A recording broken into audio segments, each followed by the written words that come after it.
आज का जो टॉपिक है वो है Lal Qila, that is Red Fort. Plan based question के ऊपर ही रहेगा। और जो हम लोग 500 सीरीज कर रहे थे, तो आज ऐसी कोई बाउंडेशन नहीं है, तो काफी लंबा डिस्कस कर सकते हैं। ऑल्दो आई विल ट्राई कि ज्यादा टाइम ना हो आप लोगों के लिए।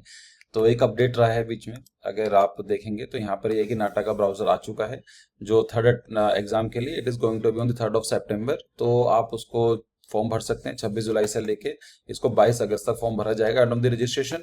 और ये सब चीज देख लें, फोटो वोटो। और जो एग्जाम आपका 3rd सितंबर को है, जिसका रिजल्ट मिल जाएगा 8 सितंबर को। मैंने बताया था कि जो बच्चे फेल हो या पास हो उनसे फर्क नहीं पड़ता है।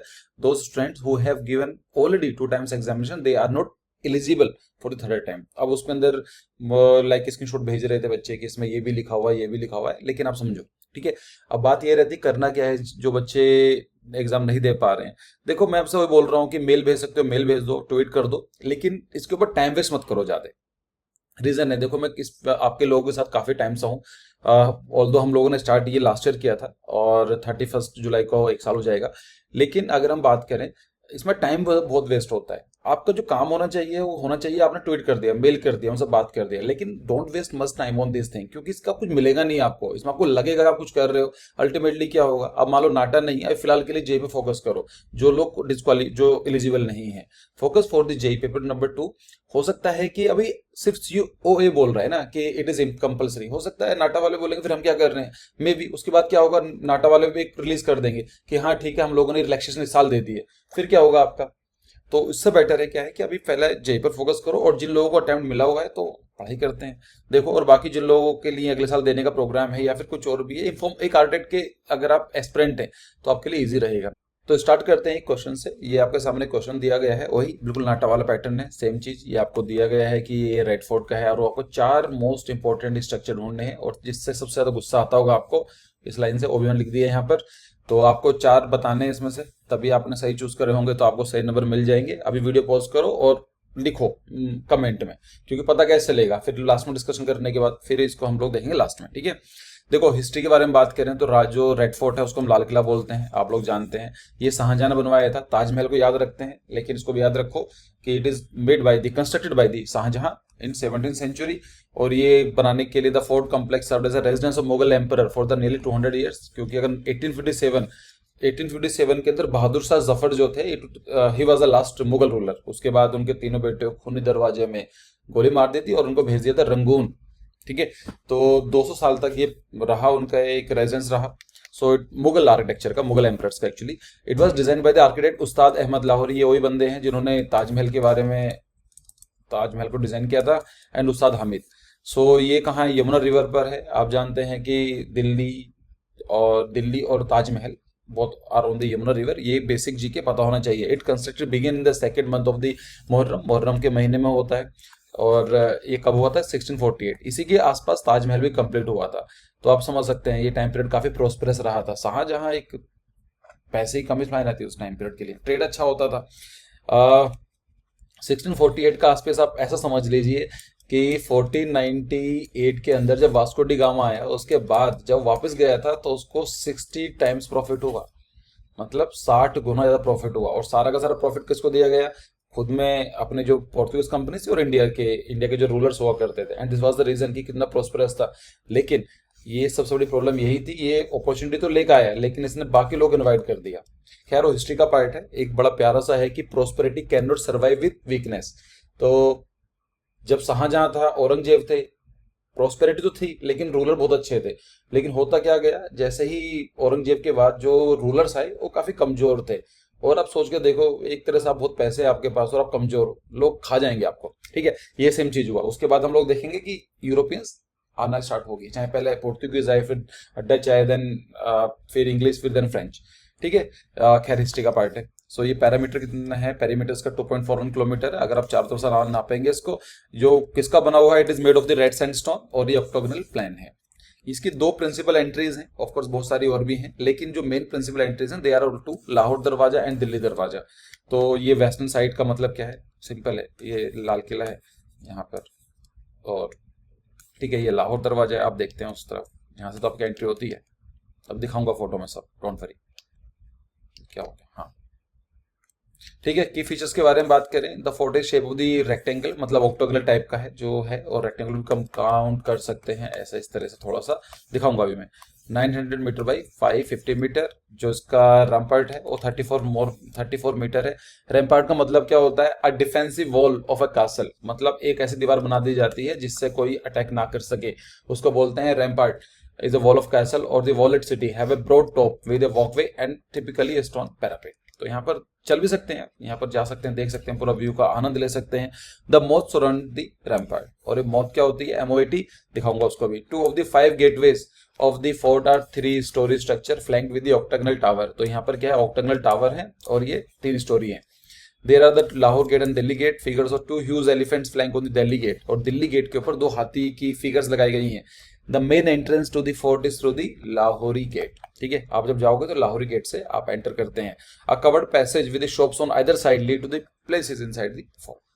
ठीक है, ये सब चीज डिस्कस करेंगे। पहले देख लेते हैं मौत का मतलब क्या होता है। MOAT, moat is a deep broad ditch either dry or filled with water, या तो सूखी होती है या पानी से भर दो, और यहाँ पर तो बोलते थे क्रोकोडाइल हुआ करते थे, जिससे कोई आए तो खा जाए क्रोकोडाइल उनको। This is duck and surrounded A castle fortification building और टाउन, कहीं भी कर सकते हो उसको बोलते हैं मोट। जैसे यहाँ पर है, यहाँ पर आप यहाँ से एंट्री कर सकते हो और यहाँ पर वाटर सिस्टम डाला हुआ है ना, कि for the security and defensive reasons. तो अगर हम साइड प्लान के बारे में बात करें, the Red Fort boundary wall are asymmetrical. तो ये कुछ सिमेट्रिकल नहीं है, हमने बोला था ना ऑक्टागोनल भी लेके चल सकते हैं, रेक्टेंगुलर भी लेके चल सकते हैं। तो इसके अंदर आपको थोड़ा सा मैं पेन का कलर चेंज करता हूँ, ठीक है। तो ये जो है ये आपका ऑक्टोगोनल और रेक्टेंगुलर भी काउंट कर सकते हैं। ठीक है, तो एसिमेट्रिकल है, कोई सिमेट्रिक फाइन है, यहाँ पर अलग है, यहाँ पर अलग है। The fortress palace was a focal point of the medieval city of the Shahjahanabad. तो ये क्या हुआ करता था, जहां पर रेड फोर्ट बना, it was a focal point and that time the name of the city was Shahjahanabad, जो ये नाम हुआ करता था, which is present day Old Delhi, जिसको हम आज पुरानी दिल्ली बोलते हैं। Its planning and aesthetic represent the जिनिथ of the Mughal creative prevailing during Shah Jahan. Shah Jahan का मतलब टाइम है, समझो जो आदमी ताजमहल बना सकता है, जिसकी कॉस्ट आज की रेट के अंदर है आई थिंक 60,000 करोड़ रुपीज। तो आप समझ सकते हो कितनी बड़ी प्रोस्पेरिटी चल रही होगी। उसके पीछे लॉजिक बहुत सारे हैं कि why India was considered as the golden sparrow of the world.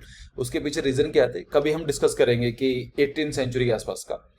तो होता क्या है ना, actually these topics are so interested, अगर मैं उसको बताने स्टार्ट करूँ ना तो there are so many things to discuss, लेकिन मेरी एक लिमिटेशन होती है, मैं आपका टाइम वेस्ट नहीं कर सकता हूँ, तो इसलिए मैं बहुत जल्दी भी बोलता हूँ कभी कभी।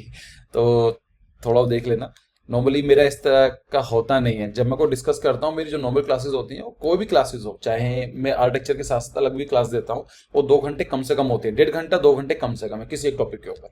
ठीक है, तो देखो आप यहाँ से आप एंटर करते हो, लाहौर गेट है, यहाँ से एंट्री हो जाती है आपकी। यहाँ पर क्या है, छत्ता चौक है, दिखाऊंगा अभी उसको, भी सारी चीज देखेंगे हम लोग अभी इसको। फिर यहाँ से जाते हैं, ब्रिटिश बैरक्स बनाए गए थे, क्योंकि ब्रिटिशर्स ने भी तो जब आए 1857 में, तो अपना दिखाएंगे ना, हम भी तो राजा वहाँ रहेंगे जहाँ पर राजा रहते थे। फिर यहाँ पर रहते थे, फिर यहाँ आरामबाग है, दीवाने खास है, यहाँ पर हमाम है, यहाँ पर रंग महल है, इन सब के, और ये मोती महल है, इन सब चीज़ों को हम लोग देखेंगे। ठीक है, तो कुछ और तो नहीं रहेगी इसमें। मोर ब्रिटिश बैरक, अच्छा प्रोहिबिटेड एरिया, यहाँ पर कोई नहीं जा सकता है। और भाई ठीक है, बस और आगे आएगा, देख लेंगे। अगर आर्किटेक्चर पर्सपेक्टिव से बात करें, the Red fort has an area of 254 acres का। 254 समझ सकते हैं कितना हो गया, काफी बड़ा एरिया है। क्लोज ऑफ 2.4 किलोमीटर्स, लगभग रफली 2.5 किलोमीटर के आसपास है। डिफेंसिव वॉल बनाई गई है इसके अंदर, पंचुएटेड बाई टूरेट्स। तो ये मतलब टूरेट वाला मैंने वर्ड डाला था इसमें, तो सही है वो, टूरेट्स एंड वेस्टर्न्स। वेस्टर्न्स क्या होते हैं, जैसे जहां पर लोग खड़े हो गए गोली या बो एंड एरो चलाते थे। And varying in the height from the 18 metre to the river side to 33 metre. जहां पर रिवर है वहां पर 33 मीटर है, और जहां रिवर नहीं है तो ओनली सिर्फ 18 मीटर है। The fort is octagonal with north south axis longer than the east west. तो मतलब क्या है, देखो ये क्या है, ये वाला, ये है नॉर्थ साउथ ईस्ट वेस्ट। तो ये वाली जो लाइन है अपनी, ये छोटी है, ये वाला एक्सिस बड़ा है। ठीक है, तो कहाँ गया, नहीं गलत जो खोली स्लाइड अभी हमने। The marble floral decoration and double domes in the fort building exemplify later Mughal architecture। ठीक है, अब यहाँ पर देखते हैं, तो यहाँ मैंने बता दिया यहाँ पर वो है वेस्टर्न्स हैं, ये वो चीज़ होती है। A projected part of the fortification build to an angle to the line of wall, तो एक दीवार आ रही है उसको बाहर निकाल दिया जाता है so that you will get an view, और यहाँ पर खड़े होकर कैनन्स लगा के मारा जा सकता था।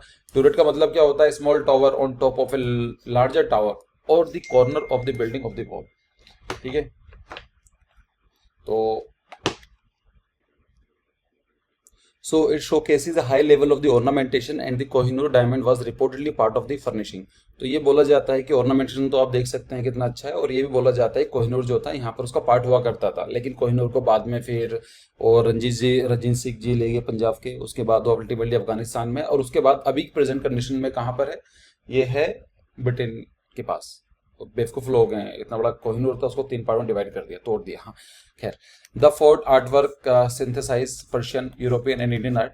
तो हम लोग देखते हैं कि यहाँ पर आपको पर्शियन इन्फ्लुएंस, यूरोपियन इन्फ्लुएंस और इंडियन आर्किटेक्चर का भी इन्फ्लुएंस देखने को मिलेगा, resulting in a unique Shahjahani style. तो शाहजहान स्टाइल को डेवलप हो गया, रिच इन फॉर्म, जो काफी रिच था फॉर्म में, एक्सप्रेशन और कलर्स में। Red fort is one of the building complex in India encapsulating a long period of the history and its art. Even before in 1933 commemorate a monument of the national importance, efforts were made to preserve it posterity। तो 1913 में जाकर इसको बोला गया है कि monument of national importance, लेकिन इसका मतलब ये नहीं था, उससे पहले भी बहुत सारी चीजें इसको प्रोटेक्ट करने के लिए की गई थी, क्योंकि ये आज भी एक सिंबल है इंडिया की सॉवरेनिटी का। देखो फॉरेन प्रोटेस्ट हुए, लोगों की इमेज सामने आई कि निशान साहिब की फोटो लगा दी है वहां पर रेड फोर्ट में, लोग काफी गुस्सा कर गए। वो बात अलग है कि उन्होंने समझा नहीं वो चीज के लिए कि कहां पर लगाया गया है, लेकिन आज भी रेड फोर्ट जो है it is considered as a symbol of the sovereignty of the India. अभी हमारे मोदी साहब भी जाते हैं, वहां से स्पीच होती है प्राइम मिनिस्टर की, देखेंगे उसको भी। ठीक है, तो the Lahore and Delhi gate were use to public and the Khizrabad जो गेट है वो एम्परर के लिए हुआ करता था। अब एम्परर थोड़ा ना जाएगा सेम रास्ते से, वो भी खड़े हुए हैं देख के, है नहीं ना। So Lahore gate is the main entrance, so the emperor is having the separate gate leading to the dome shape. और ये सब चीज दिखाता हूँ छाता चौक कैसा है। फिलहाल आप ये चीज देखो, ये प्लान है, तो आप यहाँ से एंट्री करते हो लाहौर गेट से, यहाँ पर जाते हो तो छत चौक आता है, छत चौक जाने के बाद आप आता है नौबत खाना आता है, ये वाला पार्ट जो नौबत खाने का है, फिर दीवाने आम आता है। ये सब चीज हम देखने वाले हैं, लेकिन समझो दीवाने आम का मतलब हो गया जहाँ पर आम जनता मिलती है, दीवाने खास जहाँ पर स्पेशल लोग मिलेंगे, दीवाने खास यहाँ पर है। फिर यह म्यूजियम बनाया गया ऑफ 1857, क्योंकि इसके बाद सब मुगल एम्परर तो खत्म हो गए थे, बहादुर शाह जफर को तो रंगून भेज दिया। फिर आता है सुभाष चंद्र बोस म्यूजियम, यहाँ पर कुछ म्यूजियम्स बनाए गए हैं, और आप यहाँ देखेंगे इधर की तरफ ये शालीमार फोर्ट है इधर के तरफ, और आई गेस और तो काफी कुछ हो गया। बाकी यहाँ दिल्ली गेट, ये वाला दिल्ली गेट है, और यहाँ पर लाहौर गेट है, मुमताज महल है, और आर्कोलॉजिकल इंस्टीट्यूट भी बनाया गया है एक। ठीक है, चलो अब हम देखते हैं कि कुछ फीचर्स याद करते हैं। एरो स्लिट्स, एरो स्लिट्स का मतलब क्या है, ऐसी कुछ स्लिट्स बनाई गई हैं।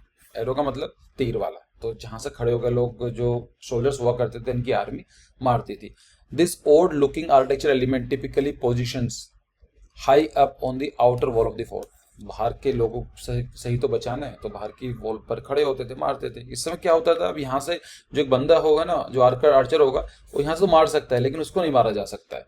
The vertical slits in the walls are known as arrow slits and loopholes because they allowed soldiers inside the fort to shoot arrow at external enemy from the shelter of the wall।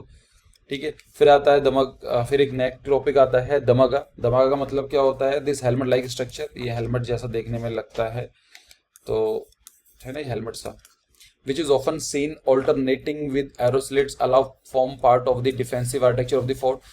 it is known as दमगा। दमगा मतलब होता है nostril, तो शायद नाक की तरह देखने के लिए लगता है, तो उसका नाम रख दिया नोस्ट्रिल। ठीक है, तो दमगास were used as outlet to pour burning pitch on the enemies trying to scale the wall. जो दीवार पर चढ़ने की कोशिश करते थे, यहाँ से गर्म कुछ चीज फेंकते थे लाइक फायर की तरह, लिक्विड की तरह, सो दैट कि वो ना चढ़ पाए। ठीक है, फिर आता है पिस्तक आता है। पिस्तक का मतलब क्या है, another architectural element that has been in use long before the Mughal period was the पिस्तक और निश, इनको बोलते हैं निश। यहाँ पर आप दिया रख दो, कुछ सामान रख दो, उसी काम के लिए किया जाता था। At it most basic this is a quadrilateral shelf left like निश लेफ्ट इनटू द वॉल। आप ऐसा समझो कि एक दीवार है, दीवार के अंदर आपने निश बना दी है। तो यहाँ पर अनलाइक दमागाज हाउएवर पिस्ताज retain their functionality especially receptacle for lamps. चलो, फिर आता है चादर। चादर का मतलब क्या है कि garden pavilions also often incorporated another important feature of the Mughal architecture. Chadar is a stone slope which act as a bed for the water channel when it descend with a high level of the lower one. तो इसमें क्या होता था कि पानी यहाँ पर गिरेगा तो ये यहाँ पर जाएगा। अब जा तो सकता है, लेकिन डिजाइन क्यों किया गया है? क्योंकि अच्छा लगे, देखने में सुंदर लगे। दिस चादर is a lightly carved with a pattern of the shallow scallops or similar repetitive patterns, water flowing over these ripples प्लीजिंगली, तो अच्छा लगता था। ठीक है, मुगल आर्किटेक्चर के अंदर वाटर का रोल बहुत ज्यादा है। रीजन क्या था? Because it started from the south Arabia, और वहां पर जो वेस्ट एशिया की तरफ स्टार्ट हुआ था, वहां पर वाटर एक ऐसा लग्जरियस आइटम माना जाता था, और वाटर वहां पर काफी गर्मी रहती है, तो cool down this overall environment. तो ये देखने में ऐसा कुछ लगता है जहाँ से पानी गिरता है। और ये जो है ये हुमायूं टॉम्ब से मैंने उठाया है, तो ये लाल किले में नहीं है, लेकिन फीचर सेम है। आप देख रहे हैं ना पानी इसमें गिरता हुआ, तो सुंदर लगता है। ठीक है, फिर हम बात कर रहे थे कि जो रेड फोर्ट है it is the symbol of the sovereignty of the Indian as a nation. तो हमारे जो मोदी साहब हैं यहाँ पर आ रहे हैं, वहां पर जाएंगे लाहौर गेट से, और वहां जाकर खड़े होकर बातें करेंगे। ठीक है, फिर आता है छत चौक। छत चौक का मतलब क्या होता है कि जहां से आप एंट्री करते हैं, मतलब वहां से एंट्री करेंगे। एंट्री करने के बाद यहाँ पर छोटी सी मार्केट है, यहाँ पर आप ज्वेलरीज, प्रीसियस तो नहीं होते हैं, सेमी प्रीसियस होते हैं। सेमी प्रीसियस को बोलते हैं, होते वो भी नहीं है, लेकिन काफ़ी एक्सपेंसिव होते हैं। So don't try to buy it over there, लेकिन आप जा सकते हैं, वहाँ पर जाना जरूरी है, एक बार देख का हो वहाँ पर कैसे कैसे चीज़ें होती हैं, कैसे कैसे आर्किटेक्चर है, कैसे आर्चिज हैं। ज़्यादा महंगा को नहीं लगता है, वो जो टिकट होता है काफ़ी सस्ता होता है, लेकिन you should spend some time. ठीक है, फिर आता है दीवाने आम। तो जैसा नाम से क्लियर है, आम जनता के लिए, मैंगो पीपल के लिए। यहाँ पर जो भी लोग गुहार लेके आते थे, तो वहाँ के जो शाहजहाँ या जहाँ पन्ना जो भी हुआ करते थे उसको बताते थे। ठीक है, तो इसको बोलते हैं दीवाने आम। ऐसा ही दीवाने खास हुआ करता था। थोड़ा आगे जाओगे आप तो वहाँ पर जो स्पेसिफिक लोग हुआ करते थे, खासकर लाइक उनको बोल सकते हैं मंत्रिमंडल में या फिर मिनिस्ट्री, जो जो मेंबर ऑफ मिनिस्टर बोलेंगे, क्या बोलेंगे उनको, छोड़ो, मंत्रिमंडल जो हुआ करता था, वहाँ के जो नवरत्न हुआ करते थे उनसे डिस्कस करते थे यहाँ पर। लेकिन यहाँ पर काफ़ी सीक्रेट टॉक्स हुआ करते थे, it is was not available for the आम जनता। फिर आता है बाउली। बाउली का मतलब क्या है? आप जानते हैं कि स्टेप टैंक होता है, तो वेल होता है actually, is Red fort Delhi. और ये in believed to predate Red Fort. It is one of the few monuments that were not demolished by the British after the Indian Revolt. तो ये कुछ ऐसे उसमें से रहा है जिसको नहीं तोड़ा गया। Revolt of 1857। देखो, आपको अगर पढ़ना है ना, 1857 काफ़ी बड़ा एक ईयर है हमारे इंडियन हिस्ट्री के अंदर। वहाँ पर जाकर काफ़ी कुछ चेंज हो जाता है। तो जैसे ही ईस्ट इंडिया कंपनी हुआ करती थी, उसके बाद पूरा का पूरा जो रोल था वो ब्रिटिश एम्पायर के डायरेक्टली अंडर में आ गया था। तो काफ़ी कुछ चेंज हुआ। The chambers with in the बाउली वर कन्वर्टेड इनटू प्रिजन। उसके बाद में जो ये बाउलीज हुआ करते थे, चैम्बर्स थे, इनको जेल में चेंज कर दिया गया। During the Indian national army trials and red fort trials, ये भी हुए थे 1945 1946 में, एक साल पहले, आज़ादी से पहले। यहाँ पर पढ़ना इन चीज़ों के बारे में। ये महात्मा गांधी जी ने सपोर्ट नहीं किया था इन चीज़ों को, लेकिन it houses Indian national army offer colon Shah Nawaz Khan, तो प्रेम सिंह, कुमार सहगल, और ये सब देखेंगे आप, ये हिंदू थे। और गुरबख्श शाह जो थे, ये नवाज खान ये मुस्लिम थे, प्रेम कुमार सहगल जो हिंदू थे, और गुरबख्श सिंह जो थे वो सिख थे। तो 3 डिफरेंट रिलीजन के लोगों को ट्रायल किया गया था। और यहाँ पर वल्लभ भाई पटेल जी, नेहरू जी, जो भी बैरिस्टर हुआ करते थे, उन्होंने कई सालों के बाद ये प्रैक्टिस स्टार्ट की उनको बचाने के लिए। रेड फोर्ट बाउली is uniquely designed with 2 sets of the staircase. तो छोड़ो इस चीज को। फिर आता है कि मोती मस्जिद के बारे में। Waste of the Hamam is the Moti Masjid. तो मोती का मतलब क्या होता है? पर्ल। तो पर्ल मॉस्क बोला जा सकता है। Later addition, it was build in 1659 as a private mosque of Aurangzeb. तो ये औरंगजेब भाई साहब जो थे, उन्होंने अपने लिए खुद बनाई थी। It is a small 3 dome mosque carved in the white marble with 3 arch screen leading down to the courtyard. Hira Mahal भी है, तो देख लेना। Hira Mahal is a pavilion on the southern edge of the fort build under the Bahadur Shah second and is the end of the Hayat Bakhsh Khan. फिर आता है शाही महल। तो ये भी है। Shahi Mahal was emperor main studio of the name means emperor's tower, तो है ना। Shahi Mahal is originally has a chhatris on the top. तो यहाँ पर पहले छतरी हुआ करती थी। Heavily damage, the tower is under going reconstruction. तो अभी भी जाकर देखोगे, शायद अब तो हो गया होगा। In front of it's a marble pavilion added by the Aurangzeb. ठीक है, फिर हम बात करते हैं नहर ए बहिशत। भाई देखो, मैंने बताया था ना, water plays a very important role in Mughal architecture. तो जो कॉरिडोर्स हुआ करते थे, यहाँ पर यमुना रिवर फ्लो कर रही है मान के चलो, तो एक व्यू अच्छा देने के लिए तो यहाँ पर एक कॉरिडोर्स के साथ साथ वाटर की चैनल बनाई जाती थी, एक नहर बनाई जाती थी जहाँ पर पानी फ्लो करता था, उसको बोलते थे नहरे वही शर्त। तो यहाँ भी देख सकते हैं ये वाला पार्ट, और यहाँ पानी है, अब तो गंदा ही रहता है। फिर आता है रंग महल, रंग का मतलब है कलर। सो अब महल फॉर कल इसको क्या बोलेंगे, इसका नाम है कलर महल, कलर पैलेस बोला जा सकता है इसको। ये किसके लिए हुआ करता था, उनकी क्वींस के लिए, मतलब जो राजा होते थे उनकी जो रानियां थी यहाँ पर बैठती थी, गाने उन्हें सुनती थी यहाँ पर बैठ के। फिर आता है हमम, हमम का मतलब होता है रॉयल बाथ, जहाँ पर राजा या फिर जो नोबिलिटीज हुआ करते थे they used to take a bath over there. फिर लास्ट में यहाँ पर बोलते हैं, इसका नाम बताओ आप क्या है, चलो मैंने एक क्वेश्चन आपके लिए छोड़ दिया है, एक क्वेश्चन ऊपर था और एक क्वेश्चन ये है, इसका नाम बताओ, इसको क्या बोला जाता है। ये म्यूजियम है, आपको हिंट दे देता हूँ, इस म्यूजियम का नाम क्या है, लाल किले के अंदर ही है, रेड फोर्ट के अंदर ही है। ठीक है, तो आई थिंक ज़्यादा लंबा डिस्कशन नहीं हुआ होगा, तो हम क्वेश्चन डिस्कस कर लेते हैं। अगर आपने जो भी सही ऑप्शन दिए होंगे तो इसका सही ऑप्शन क्या है, ये सारे के सारे ऑप्शन सारे सही हैं, ये मैंने सारे फीचर्स डाल दिए हैं। तो इसका हमारा काम कुछ नंबर देना या कम नंबर घाटना नहीं था, इट वॉज लाइक कि आपको पता होना चाहिए। जैसा दरवाजा है तो यहाँ पर 2 दरवाजे हैं, वाटर बॉडीज़ हैं, ये भी आप जानते हैं, महल भी बहुत सारे हैं, कोर्टयार्ड्स भी होंगे ऑफकोर्स, क्वेश्चंस भी हैं, म्यूजियम भी है जो मैंने क्वेश्चन पूछा है अभी आपसे, मॉस्क भी है, और बाजार भी है, यहाँ पर ये वाला बाजार है, ये गार्डन भी है, और स्टेप्ड वेल भी है, अभी देखा था, मौत भी है, तुरंत भी है। ठीक है, तो ठीक है, नेक्स्ट वीडियो मिलेंगे। Thank you for your time.